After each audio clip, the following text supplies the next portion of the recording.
A major new study suggests our dog's physical transformation from wolf to sofa-hogging furballs began all the way back in the Stone Age.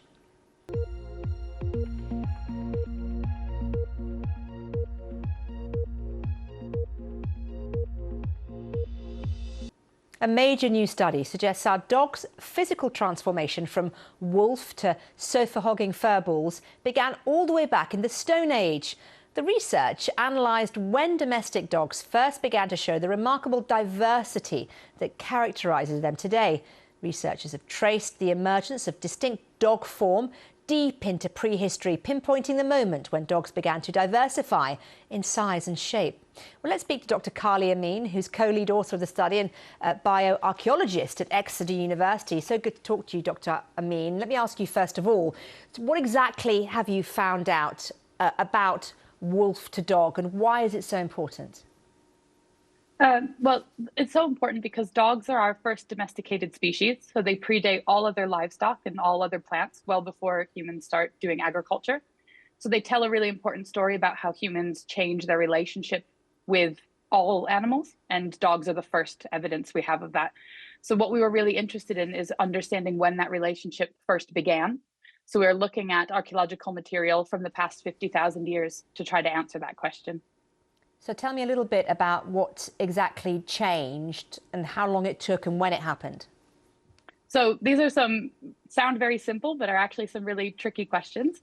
We still don't know exactly when or where wolves first became dogs, but what we found in our research is that by about 11,000 years ago, wolves have already diverged and dogs have started to appear. So we start to see a huge amount of diversity in dogs that deviates from wolf and also is variable amongst the dogs themselves. So even though we're still not sure exactly when this process happened, it had to have been at least before 11,000 years ago.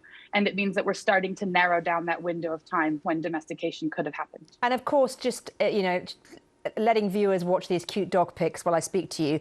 These findings, they challenge long-standing assumptions, don't they, that canine diversity is largely a recent phenomenon. It's not a recent phenomenon, is it?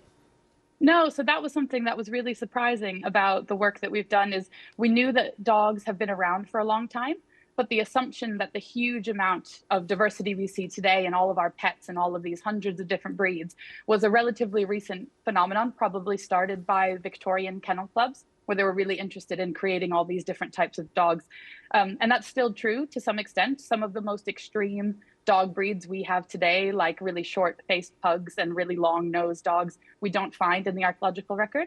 But our study has shown that actually there was a huge amount of diversity 11,000 years ago, so we can't attribute all of that kind of diversity phenomenon just to the Victorians. Dr Evin, I'm told that you're not a dog person, you have a cat.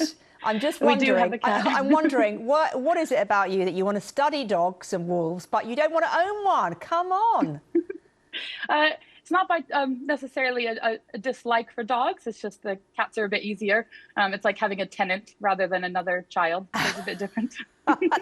That is, honestly, having two cats and a dog myself, I absolutely 100% concur. Well, listen, thank you so much for the research. It is so important. Thank you once again, Dr Allowen Evin. Thank you.